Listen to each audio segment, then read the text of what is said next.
What's up, everyone? Welcome back to Between the Lines podcast. I'm your host, Shania Trotter, and this week we're going to be talking about Fruits Basket. This week, I'm just going to share some thoughts that I have on the anime. I really did enjoy watching this because I saw the original years ago and it didn't really end the way it was supposed to end. It kind of left everything open ended. So when they did this reboot, the 2019 reboot, honey, I was like, okay, I like this because we get an ending. We don't get a potential love triangle. We actually see who, Toru gets with. And actually, it was pretty dark. Like, it got darker than I thought it was going to be. But I actually like stuff like that. I like when, it isn't all roses and daisies because life usually never is. And so I do like the fact that although on the outside you just thought it was going to be a cute little romance, you actually saw that no, this family needs therapy. Everybody needs therapy. That seems to be the story of everybody's lives, right? But it's just like this got dark. And again, I like the way how you never know what people are going through because that's how it is in real life. So even when you look at these characters, you don't know what they're going through. Like even think about Yuki being like the prince of the school. Everybody's calling him this handsome prince. Nobody knows what this man is going through, and it's some heavy shit. Same thing with Toru. She's always smiling, always trying to help others, and just always remaining positive. Little do you know, she going through it too. And same thing with Kyo. Like, Kyo, his little tsundere self, like, again, always coming off like angry, but again, not understanding the chip that is on his shoulder, honey. So it really just brings in perspective. Again, you just never know what someone's going through. So just be kind, right? And just know that, what is that called? Sonder, like where everybody's going through something. Everybody has their own individual lives and problems that they got to deal with. So the first person I want to talk about is Kurano, and how Kurano basically served as Akito's pacifier. And I'm not gonna lie, Kirito, when I was watching it, he did irritate me. He did. And I understand he's also a victim as well, right? But he did irritate me because you were the first one to break free of the curse. You don't even know exactly how you did it, and that's fine. And it happened when you were very young. So I understand that you didn't probably know exactly what to do. But for you to go on all these years and be an enabler and watch Akito abuse these people, your siblings or your cousins, your family members, whatever the hell, even if you weren't related to them, it's just wrong. It's just wrong. And it's not like you were using your freedom in a way to be able to, even if you didn't free yourself, even to try to free others, even to try to leave breadcrumbs that, hey, this is what happened to me. So even though I'm not necessarily using my freedom, I mean, I guess you was using your freedom, right? You was using your free will to stay instead of actually leave. But instead of like trying to use the fact that you're free and you have free will to help others, and just instead just being very quiet and just being there, it just, I'm sorry, it was very irritating to me. Like, you just being quiet, you just being a bystander, you're just being an enabler. You don't even stop her from hurting people. That's another thing. Like, I feel like it'll be a little bit different if, okay, you're like, okay, for me, I want to stay here. I don't really know what else to do with my life if I did leave, so I still want to be by Akito's side. Okay, cool. But you are not even stepping in when she does stuff, bro. You don't gotta listen to her. Now, I understand the dynamics of having like a family head, right? From how much I can understand, right? Of like, there is a lot of pressure and power involved. There's a certain type of power dynamic that is there. But again, you are not bound to her anymore. You are not forced to listen anymore the way that the others are, and you know that.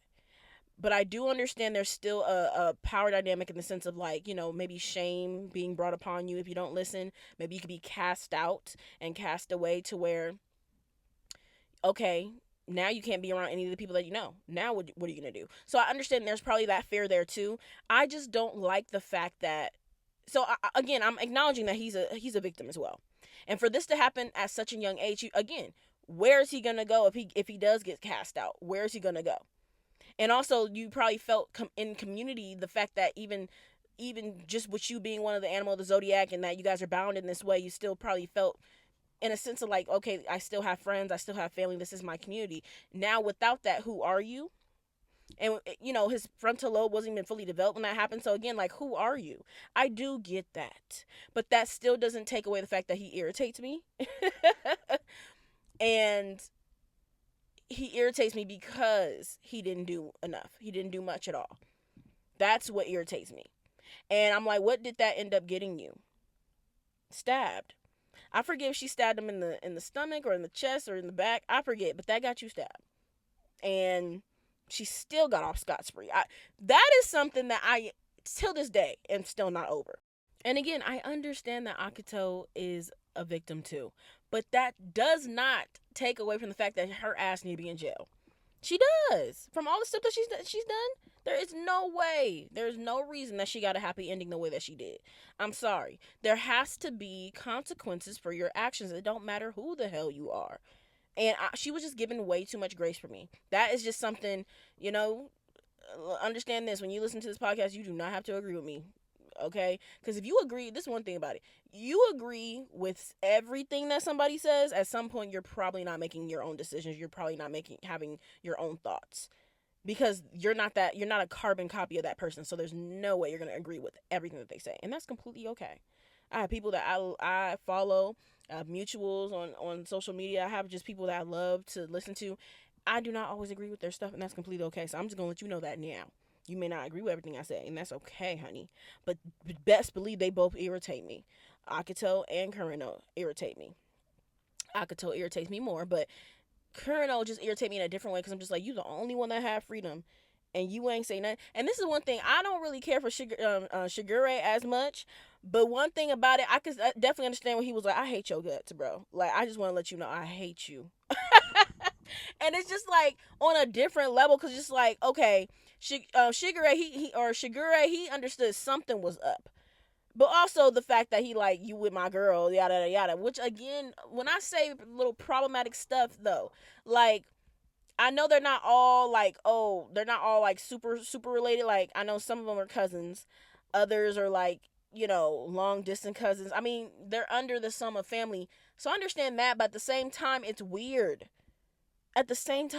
Bro, because she was way too young. They were already older. Like, what? I don't even know if they were teenagers yet, but they were already older way before Akito even came into the picture. Like, when she was born, they were already older. So it's just like, the fact that she was young like that, like a little girl, and then y'all talking about, oh yeah, I love you and this, that, and now mind you, I understand this bond is weird that they got going on. It was weird, but the fact that, like, y'all are grown. Even the fact that Akito's mom has slept with Shigure. I be saying his name wrong. Shigure, whatever the case is. His crazy ass. Like, there was too much grooming going on in here. Or just too much, whether it was, like, Akito's mom grooming, Shigure, whether to get back at her or whatever the case is that they was doing, because Akito's mom was abusive as hell, too. That's what her problem is. Her damn mama. On top of this bond stuff. Like, when you see Akito's mom and you see how she treats her, it's just like, okay, that makes sense why you came out the way that you did, but that don't make up for what you did. Like, you're still guilty. Like, you still need to be held accountable. And that's, I think, the issue with this that I don't like, is that she's never held accountable, bro. I'm like, okay, so at what point is she gonna get her ass beat? And if not her ass getting beat a little bit, like, okay, you need to go to jail then. Something needs to happen. You can't just be stabbing people and shit. You can't just be throwing people out windows and shit and nothing happens. But again, the reason why I say Kureno is like Akito's pacifier, because remember Toru's friend with the blonde hair, basically, first of all, that whole plot line was ugly to me. I'm sorry. It was, and I understand in Japan the age of consent was different, but still, it's just like, honey. And this is probably why I would probably never watch, is it a movie with Toru's parents? Because I heard that Toru's dad was Toru's mom's teacher. And then she ended up, did she drop out of school to be with him? And then she gets pregnant by him, and then next thing you know, he dies, and now she's stuck with the baby. I don't know. It sounded like a hot ass mess, and it was grooming. Point blank, period. But I understand in the context of a different place where they have a different, younger age of consent, it's not considered that in their media. But I'm just like, the age of consent is a social construct, just like everything else. So therefore, they can change that shit to 12 years old, and now that's not considered weird. When it indeed is weird. Okay, let's not get it twisted. But yeah, people have asked if I was gonna watch that movie, and I was like, no, because they're going to make it cute. I already know they are. Toru's dad was what 23 when he met Toru's mom, who was 15 at the time. No. I already know they're gonna romanticize it. They're gonna make it look super cute, and then we get Toru, and we love Toru, so it's just gonna be like, oh well. I mean, they had to do what they had to do. No, I don't want to see that shit. I'm gonna just act like I don't even know the parents, and we just gonna go from there. Because one thing about it, I made a video about this before, and I was, just calling that out, and some people were just like, oh, but we love Toru, so we let it slide. How'd that work? Again, we have to be okay with criticizing the media that we like. Like, it's okay to be like, hey, I love Fruits Basket, and Fruits Basket wouldn't have been able to happen without Toru, and since I love Toru, that doesn't mean you can't clock the fact that her daddy had no business messing with her mama. It's like it is what it is. It's already done. But anyway, back to Kurino. So when they had, I didn't like that plot line. Not gonna lie, they had Toru's friend crashing out over this man that she didn't even know for real. You had met him one time, girl. What are you doing, crying and yearning, and what the hell is going on? Like, you ain't never seen a grown man before. But I guess because of their interaction, it was just like, why is this like a life or death thing? Why do you feel like you gonna always be alone if you don't have this guy? Like, what is going on? And everybody hyping her up to go be with him, and I get that because again they're young. But again, what is this plot line? What is this plot line? And I guess I feel like they're trying to make her, because she was so similar to Toru's mom, I guess they wanted to make her little love story similar where she gets with somebody older. But I'm like, like I said, side eye. But I can move past it. We're going to criticize it, but we're going to move past it because that's not what the whole anime is about. But that's why I'm not watching that movie with Toru's parents, because that's what the whole shit's going to be about. Anyway. Yeah, so they had this girl crashing out over this man and acting like a whole child, which she is. And Carino, it's like, even in that moment when he was just like, just go to the convenience store, it's not that big of a deal. And she was just like, she said something like, oh, so is this, this meeting not that big of a deal? Like, it means a lot to me. And what did she do? I think she was acting like a child. He went up to her, he held her face, and then made it seem like he was going to kiss her, and then walked away. And he knew exactly what to do to calm her down. And I remember watching that and being like, that reminds me of how he acts with Akito. And it's because Akito be acting like a damn child. And then he just does stuff to pacify her, whether it's sleeping with her or just being there to cuddle her or whatever the case is. It's like he's her teddy bear, her pacifier. And it's just annoying because, again, he doesn't hold her accountable. He doesn't correct what she's doing. He doesn't try to stop her. He just pacifies her. That's it. Enables her. And that's why he irritates me, because it's just like there was so much being done, sometimes irreversible damage. Like what's the sea turtle, I said sea turtle, the seahorse dude, is his name Hattori or Hitori? His eye forever messed up, bro. What about Rin pushing her out the damn window? Like, there's certain stuff that is just never gonna be really undone. And okay, she stabbed your ass, you get me? But it's just like you were just pacifying her, enabling her, letting it continue. You're not giving any breadcrumbs, letting people know that the curse could be broken. Even though you didn't know how it happened, you could have just said something, shit. And then on top of that, you're not even in her ear trying to get her to do better or try to stop her from, doing all these terrible things. You're just there. And I get that he's a victim too. And I understand everybody deals with their trauma differently, but it was just too many years. I'm sorry. It was just too many years when you have these people and you're looking at them dead in their face.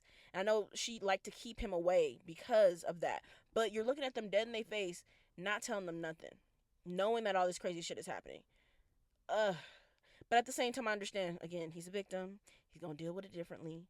And he probably didn't know what to do with his life, because he was expecting that to be his life for so long. But still, I'm like, you know how many other people would have loved to know that information, or just to know that it was possible, or anything. And you was just sitting on it. So yeah, even though I understand he's a victim, I understand his character, he do still irritate me. Just like Akito, she irritated the hell out of me too. Now, when we get on the topic of Akito, As y'all know, I do not like this girl. And understand, it doesn't matter if you analyze somebody or analyze a character, it doesn't mean you're going to like them. That's why whenever I'm analyzing characters, especially like from Nana or whatever the case is, I'm never trying to get you to like a character. I'm just trying to get you to better understand them and comprehend them, but never to like them because I can know your backstory. Don't mean I'm going to like you, girl. And that's how I feel with Akito, honey. But anyway, something that, mature, like I matured a bit, from the first time I watched it to like the second or third. And I was like, you know what? Yes, she was abused too. Hurt people do hurt people. Not every hurt person hurt other hurt people, but especially not the way she was doing it. But I will say that she was a victim as well. And I remember I was talking to my friend about it, and she's a therapist, and she was watching it. She was just like, people with immense abandonment issues tend to abandon themselves first, and it just reminded me of like how the like she had to live her life as a man, um, and she it's as if that was kind of like the first moment like you really abandoned yourself when you accepted that role given to you by your mom. But again, with the power dynamics and the hierarchy with this family, it wasn't necessarily like you could have just been like, no, f you, I'm gonna do me. So there was a lot of pressure put on each character, I will say, even Akito herself. And then of course when we see, so just along with that, not being able to live your life as a woman, so you can't really be soft, you can't just be yourself, your true authentic self. You have to be hardcore, you have to be aggressive, you have to try to live up to this standard as a man, and you're harboring all of this rage and hurt, right? So because of that, and then on top of that, your mom doesn't want you, she doesn't like you, she looks at you as competition. So, and your mom's nasty. Like, like she's just mean and nasty to you. And when you meet the mama, you're like, oh, I can see why I could tell the way that she is. Doesn't justify it, okay? Don't get me wrong. It does not justify it. Like I said, to this day, I could tell she'd be in jail. But it helps you understand more of like, oh, so this is what your example was. This is how you know how to communicate? Being mean to people, hitting on people, threatening people, abusing people. That's all you knew growing up because your dad died when you were very young. It would have been different if he was alive, but he wasn't. So therefore, that's what she knew, to try to get through to people was to intimidate them and abuse them, mock them, uh, verbally abuse them, physically abuse. Like that's all she knew. So little does she know she's pushing people further away while she's actively trying to use these tactics to hold them close to her because she doesn't want them to abandon her. And so then that enhanced even when, okay, first of all, we got to think about the fact that she probably felt abandoned by her father. And then she probably felt neglected and abandoned by her mom in even different ways. Like, even though, yes, her mom was there, but she didn't want nothing to do with her, right? But then on top of that, with Kurino, even though it wasn't like by his own will of breaking the curse, it still happened. So she was just like, oh my God, like, please don't leave me, this, that, and the third, whatever the case is. Then you have Shigure. He leaves on purpose, mind you, knowing that it was going to hurt her. This is what I'm saying. His ass is crazy and twisted too, but he let you know he's twisted. And so with those things happening, I feel like that just made her tug on everybody even tighter. And it's like once you even realize the fact that she's a woman, it makes perfect sense why she was always, so bent on really intimidating any women that came around the Soma men. Because I would just be like, girl, what is your problem? Like, is you cool? Obviously not. But it made sense because, for one, she's probably feeling envious and jealous at the fact that these women can just be their true authentic selves, and they can just be, step into their beauty, and that these Soma men find them attractive, and she's not able to be herself, right? And also, let's talk about that real quick with Shigure and the mama sleeping together. Because I'm like, what the hell is the mama sleeping with young ass Shigure for? Because it doesn't matter how old Shigure was at the time, she was much older than him. This is what I'm saying. There was just too much sleeping around happening in these big ass age gaps. But anyway, it's like, I know that hit that, especially what did Shigure say? He said something like, I was imagining like you, like she reminded me of like what you would look like if you were able to just be yourself. And I was like, you're foul. Like, you're actually diabolical, bro. Like, you're a piece of shit. Not gonna lie. Not gonna lie. And they both twisted for each other, which I'm like, I guess I'd rather have them end up with each other than mess up somebody else's mental health. But it's just like, ew. Ew. Ew. What? But yeah, also with these women coming around, that is potential for them to be trying to get married and leave and build their own family. And again, with her abandonment issues and just her possessiveness, she does not want anybody to leave. Because again, if everybody were to leave and the curse would be broken, what does that make her? Who is she then? Again, like her father taught her that she was extremely special. You know, she's the family head. That is her role. So now, if she has none of these like supernatural bonds to these people and she don't have no control over anybody, she has no power, then who is she? Because she wasn't really taught to be anything else. She wasn't really allowed to be anything else. So I feel like even her having this strong abusive grip on the Soma family and the members of the Zodiac, it's also like her trying to preserve herself and her role so that she can stay important and she can remain important and she can still have some type of sense of identity. Because without that, who is she? And let's be real. Let's say if at the end she did not get Shigure, then what? Then what? Who are you? And another thing too, this is off topic, but if y'all remember that older the lady, I don't know if she was considered like a maid, but she was the older woman and she just kept enabling Akito's behavior. Ooh, she got on my nerve. So if she need her ass beat too. She do. Or at least go to jail. Something. She need to be right up there with Akito. Maybe she won't serve as much time, but you a damn accomplice at this damn point. But yeah, Akito, even though she get on my damn nerves, she was desperately a little girl at heart. Like at her core, she was just a little girl desperately trying to keep all all these things close to her, all these people close to her. Now, again, need to be in jail. And one thing about it, what was his name? Haru? He almost rocked her shit. And I was gonna be here for it. And I don't really condone. I don't condone women hitting men and men hitting women. But that's one I would have had to let slide. Because what do you mean you pushed my girlfriend out a fucking window? What? Huh? I thought he was finna break the curse right there. Cause he almost did it. I was like, oh, I thought y'all wasn't. Oh, I thought y'all couldn't do that. Okay, hold on. I'm not gonna lie. That would have been one that I would have had to let slide. I'm sorry. I'm sorry. I'm sorry. Cause you are the aggressor. I could tell you are. But anywho, like I said, she would have been in that prison. If it was up to me, she would have been in that prison. She would have had a therapist coming to her maybe twice a week. But best believe your ass would have been behind bars. Now, y'all let me know in the comments how y'all felt about, the love triangle with Yuki, Toru, and Kyo. Because if you were like me and you saw the original Fruits Basket, it was very much giving love triangle. Like, legit. With the reboot, though, they cleared it up and they were like, okay, well, and again, y'all should already know we got spoilers. Like I told y'all before, do not watch these episodes until you have watched these things. So I'm letting y'all know now.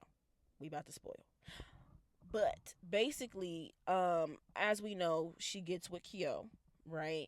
And Yuki, he does love her, but he says that he loves her more like a mother figure because his mother, did not give him the love that he needed. And instead, like, she neglected him and just kind of like, she abandoned him too in a way. They just kind of like left him with Akito to be basically like Akito's little plaything. But when he met Toru, it was like, no, like that's like a mother's love that he wanted. And I'm not gonna lie, the girl that he ended up getting with, I don't know, y'all. Like, I could see it working. It's just, it felt rushed. And I'm talking about just anime alone. I didn't read the manga. Just in the anime, it just kind of felt rushed. It didn't seem like they had too much chemistry. And maybe it's just because they happened toward the end and we didn't really see a build up. I wish we would have got more of a build up. That's what I'll say. We had so much of a build up of them with Toru and Yuki possibly being something, and then toward the end he switched and was like, he's gonna pivot and say that, okay, no, she's like a mom to me. So then I feel like, okay, well, cool. If we're gonna have this other girl, then let's actually have some sparks fly. Like, I don't want it to feel like you pity her or like you're just trying to fix her or help her because you went through something and you see that she's going through something, so then you want to help her. No, I want it to be a romance plus that. Like, okay, like, let's heal together, but it didn't really give romance to me, if that makes sense. Who knows? Maybe I gotta rewatch it, but it just didn't give romance to me. And I don't know, like I said, if I rewatch it and I feel different about them, I'll come on here and I'll say that. But so far, it just they should have started their story sooner. I'm sorry. Like, they really should have put more effort into their story. They should have had more screen time so that we could really feel those sparks fly rather than him finally piecing together that, oh, okay, he's putting Toru in this box of like being a mom for him. Okay, that's fine. Cool, whatever. Because at this point, we like her with Kyo anyway. But then it's just like, okay, well, now let me go to her. It's just like, okay. And again, just not enough build up. But I wanted to know how y'all felt about just how they went about the love triangle, because I don't know. I saw somebody comment saying that it felt like a cop out, like the fact that they were like, okay, we're just gonna have Yuki put her in, this category of a mother, instead of it being like, okay, no, who does Toru choose? With them actually going toe to toe, being like, no, I love her, no, I love her, and then having Toru choose who she really wanted to be with. I do kind of feel like she would have chose Kyo, because I feel like the type of girl that Toru, first of all, let's be real, Kyo, she was gonna get with Kyo. She was gonna get with Kyo. Kyo reminds her of her mama. They got the same hair. They, have like the same type of like feisty, personality. But on top of that, like, she's always loved the cat and da da da da. So she was gonna get with Kyo. On top of that, their personalities. Kyo needs somebody like Toru. Like, he absolutely needs somebody who's patient and who's going to be so forgiving and give you chance after chance. Because one thing about it, honey, this is why I say Toru better than me. Because, honey, oh yeah, no, Kyo would have got left. First of all, let's be real. When he turned into that being or the beast or whatever the case is, and he threw her, she's still trying to walk toward him and be there for him, and he threw her ass. I'm surprised her ass even got up. I would have been like, waving the white flag, honey. Cause what are you talking about? You're purposely trying to fling me? No, absolutely fucking not. But I get it. You feel me? Like, I get it. And thankfully she did. Thankfully she did get up and she kept, going and all that kind of stuff. But I'm just like, Kyo was really one of those pushing people away. Like, he would go out of his way to push people away. But I understood why. I do. Especially with us understanding, like, everything that happened with Toru's mom and him blaming himself and yada, yada, yada. But still. Even when he was... What happened? Did she say that she loved him or whatever the case is? And he was like, oh, yeah, I'm disappointed in you. What? Look, you only got one more time. Actually, you're out of chances for making her look stupid. Like, imagine the guy that you like talking about, oh yeah, I'm disappointed in you for liking me. What? Don't piss me off. Please don't piss me off, bro. But that's what I'm saying. Like, even when she was in the hospital, okay, you don't go visit her in the hospital? That's 3 strikes, you're out, bro. And actually, you have more than 3 strikes if we're going to be so for real. If it was more strict around this hoe, yeah, it would have been done. You would have just been lonely, and I'm so sorry, but you would have never broke that curse, and you would have been up in that motherfucking cage for the rest of your fucking days. And I know that sounds so mean, but I'm just saying, let's be real. Not everybody was going to take all the shit that Toru was taking. It had to be Toru. It really did, because Kyo would have been done.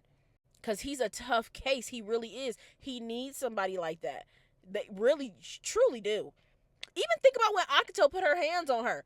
Ho, I'm not under your spell. I'm not cursed. I'm not. And these hands are rated E for everybody, ho. Like, we really gotta think about how crazy that scene was.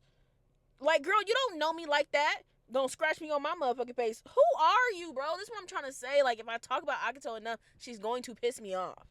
She's going to piss me off. But this is why I said they really did need somebody like Toru, honey. Because it could not have been. I would have beat Akito's ass. What? Huh? But what was she finna do? Akito, I could tell she can't really fight. What was she finna do? I'm not in your family. And now what? Oh, we gonna have, what was his name? Hattori, we gonna have him ratio. Not if you can't fucking catch me, you won't. Now what? You gonna chase me all around this motherfucking city? Yeah. Like I thought. I'm just not gonna listen to y'all. The fuck? I'm just not gonna be anywhere around him. Now what? But you see, Toru was gonna do all that. Toru wasn't gonna do all that, but this is why I just feel like Akito just needed somebody like that. I wish Akito would try this shit on somebody like who Mau Mau. Mau Mau, see, look, we ain't even on the Apothecary Diaries episode yet. That's gonna be coming soon, but that's what I like. I like how Mau Mau gets somebody together real motherfucking quick. That's who Akito needs to face, because one thing about it, she would have tried to come with Mau Mau with some dumb shit, and Mau Mau would have had to snatch her ass up. I don't give a fuck how older you are than me. Yeah, you're asking to snatch up, and if anything, they're probably around the same age, I believe.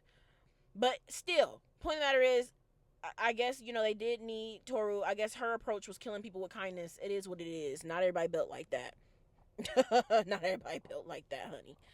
But anyway, forgot what I was damn talking about. She got me so damn heated. I think I was talking about the fact that some people thought it was a cop out, the fact that they didn't have Toru choose out of Kyo and Yuki. Instead, they had Yuki kind of like bow out and just kind of like look at her as a mother figure. But honestly, I will say this. They had some cute moments, but Yuki has said he thought it was like, romantic feeling, so he was trying to lean a little into it, but it didn't feel right to him. But on the outside, it was cute. That's what I will say. But it's like, it makes sense. For how Yuki is written and for what he's been through, it does make sense. It does. And how Kyo is written and what he has went through, it makes sense for him to be the romantic partner. So, I like how it ended up. I will say I like how it ended up, because some people might think it's a cop out and they wanted to see her choose out of the two of them, but I kind of feel like she would have always chose Kyo, because I feel like she understood something was going on with Yuki, but she could see that Yuki was figuring it out. He was figuring it out on his own, and he was going to be okay. But Kyo, I feel like she looks at him as somebody who needs a little extra love, because he was going through it, child. They were all going through it, but he was going through it, and I think she not wanted to fix him, but like wanted to help him and give him that extra love and and care. And he's a tough cookie, so it's like he's not like Yuki when it comes to certain stuff. He's been outcasted, so therefore, although people do naturally kind of gravitate toward him, it's a little different. So I do feel like she would have chose Kyo anyway. Especially, like I said, she always loved the cat, yada, yada, yada, all that kind of stuff. Now, something I also wanted to touch on was Momiji. I'm not gonna lie, I did cry with Momiji's backstory, because, I don't know, like, it was just so freaking sad to me. Like, they all had sad backstories, yes, but, like, I don't know, Momiji really had a sad backstory to me. I'm sorry. The fact that he was just always so kind and sweet, and the fact that he had to watch his family from afar, like, and then even at the end, he still didn't end up with anybody. He didn't, and not saying you have to end up with somebody, but I'm just saying, let's be real. That was a thing in the show where a lot of people were coupled up. Let's just be real, for one. But then for two, he just always had to like stand idly by and just watch from afar. And same thing, and this is my hot take with Momiji, actually. I feel like if Momiji would have got his growth spurt earlier in the damn show, because why the hell they have that growth spurt at the end of the day? Like, come on now. They literally, that was Kyo and Toru's plot armor for their relationship. Momiji getting that damn growth spurt at the end. Because let's be real, if Momiji had his growth spurt earlier, he would have been applying pressure. Because let's be real, he was already applying pressure. But he looked like a little kid. So therefore, Toru wasn't getting it. It was going right over her head. He was never afraid to hold her hand. He was, kissing her on the cheek. Like, he was doing a lot. Like, he was doing a lot in the sense of, like, he always wore his heart on his sleeve. So he wouldn't have wasted no time. And he even had mentioned that. He was like, you better get her. I'm just saying, Kyo, you better get her. Or even when they were in the hallway and they were like, yeah, he was like, I mean, well, I love her. He was like, well, I love her too. Now what? But again, Momiji looked like a little kid. So it didn't really, nobody took that shit to heart. But it's just like, no, you better get her. I'm letting you know now because you're playing. He was always looking at Kyo like, you're playing, bro. I'm just letting you know. You better hurry up for this growth spurt pop in. You got a damn few weeks left. That's it. And although I feel like it would have took a lot to turn Toru's head away from Kyo, I do feel that just the pressure that Momiji would apply, it would have caused something. That would have been like a love triangle that I would have wanted to see. Not gonna lie. Because it would have forced Kyo to apply pressure. Because I honestly feel that A good love triangle is always going to either really force the person in the middle to really figure out, okay, who do I like? Like, I gotta make a choice. You feel me? Because stuff is gonna start to get a little uncomfortable, especially if both sides is applying pressure. Or it's going to, like if the person in the middle, whether it's the girl or the guy, is kind of oblivious and they're just kind of like, neutral. So, in the beginning, it's going to force the two rivals to start applying more pressure, and that's always fun to see. And it's funny because in real life, love triangles are not fun. So it's funny because it's like, not especially when you get older and you go through something. It's like that these characters are stressing. When you're younger, you're like, wow, must be nice. But then, like, when they're actually going through, you're like, damn, they actually probably really stressed out. They actually probably really stressed out. But this is good TV. But the thing is, Momiji and Toru had a little special connection. They did. Especially after that time where Akito was there and Momiji was the only one to do something, and try to defend her. He couldn't really go against Akito, but he at least went to go get the adults. And so it's like they, especially after that, they really had a little bond. But even before that, but it would have been nice to see, would they still have that bond if he had his growth spurt? Because I feel like Toru looked at him as more of a child, somebody who was really younger than them, when really I think what was he, only like a year younger. And if he was looking grown, I feel like she would have looked at him more as like a young adult man instead of, this little child who's a little boy and who I feel comfortable sleeping in the same bed as me and bathing with me, doing this, doing that. Like I just feel like she would have understood, like, oh no, I need to look at him like how I look at Yuki or Kyo. And so when he would kiss her on the cheek or she would put her head to his head or hold her hand, I feel like it would have had a completely different vibe to it, and I would have wanted to see that. And for the sake of time, let's just finish off with Shigure's crazy ass. Because he's the prime example of when someone tells you who they are, especially a man. When somebody, but in general too, because women be crazy too.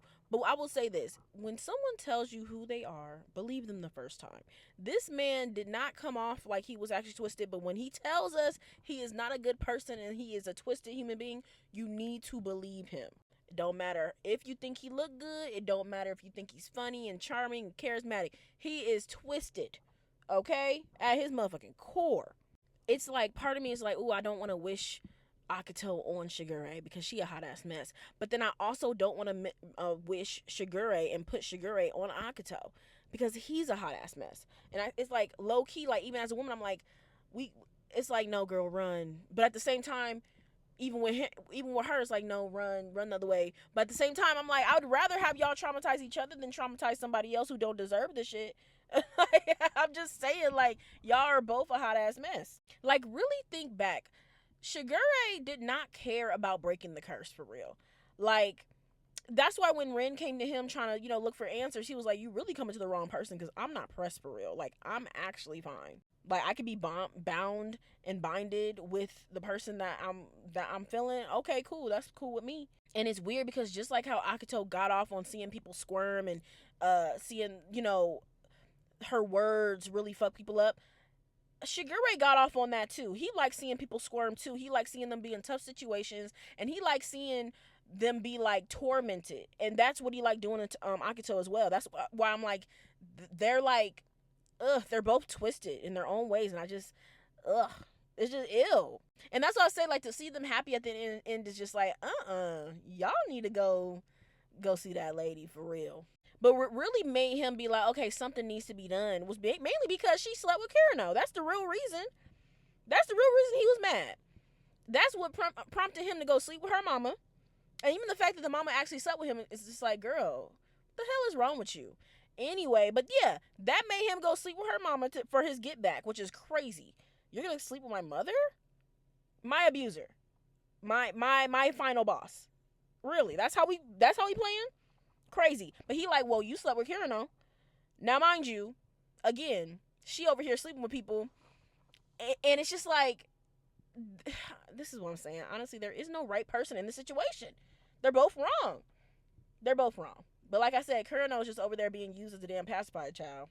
And so Shigure, he's just like, something's up with that dude Kureno. I just can't put my finger on it. Something's up with, I don't like his ass. But then what he go do? He moved the hell out. Knowing that was going to piss her off, knowing that was going to trigger her abandonment issues. And he didn't do it because of no abuse. He did it to get his get back and because he was upset. That's what he did that for. Like, even when you think about the beach, remember, everybody was having a good old time at the beach. Toru was there, everybody was there, Kyo was being included. What does Shigure go out his way to go do?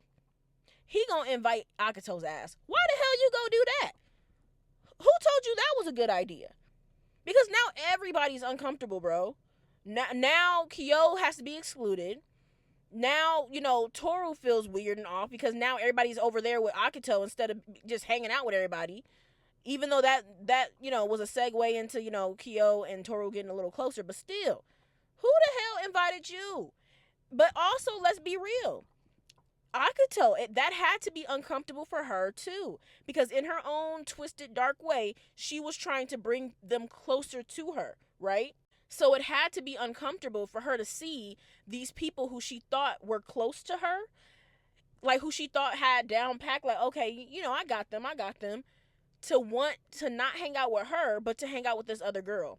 Especially adding that layer that she cannot live as a woman. So automatically she's envious of any woman that comes close to the Soma boys, or the Soma family in general, but really the Soma men. And Shigure was eating that shit up. No, everybody was uncomfortable except for Shigure. That's it. That's all. He wanted to cause that unrest. He wanted to cause that panic and that anxiety. He wanted to cause drama. He's such a messy hoe. I swear, like, if it was based off of, like, how people act, it kind of is a little bit, but, like, I was confused. I was like, why is Ayame the snake?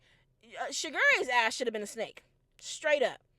I understand not all definitions and meanings that a snake means being sneaky and slick and sly and all that kind of stuff.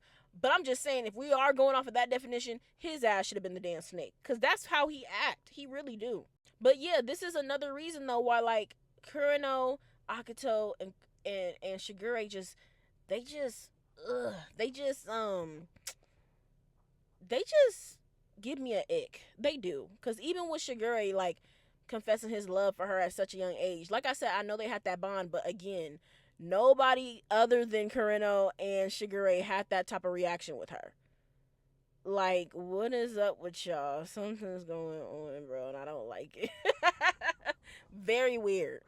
Because she was a little girl. Even the fact that I think Kureno even said, every time I look at Akito, I just see a little girl crying. I'm just like, every time you look at her, even when you in the bed, it's just please. It's Fruits Basket is one of those things where it's like, it's a really good anime, but there are going to be some problematic scenes or problematic parts that you just have to, like, we gonna call it out. Okay, we gonna criticize it, we gonna critique, but it's still a good show. But damn, like, what the hell is going on? But yeah, Shigure, he definitely a dog. That's what I will say. He definitely a dog, child. He's pretty trash. I'm not gonna lie, he is pretty trash. Causing all this damn drama. Just for your benefit, bro. He didn't give a damn about breaking no curse. He really just was just being vindictive. Like, that's what it was. And it's just like, I guess y'all gonna live happily ever after. I guess, like, y'all gonna be toxic as hell. Truly. But hey, whatever floats your boat, honey. But that is it for this week's episode on Fruits Basket. Y'all let me know, who are your favorite characters, what some of your thoughts that you guys had on the anime. I'm sure this won't be my last episode on Fruits Basket, so until then, I will see y'all next week. I'm your host, Shania Trotter, and this is Between the Lines Podcast. Bye.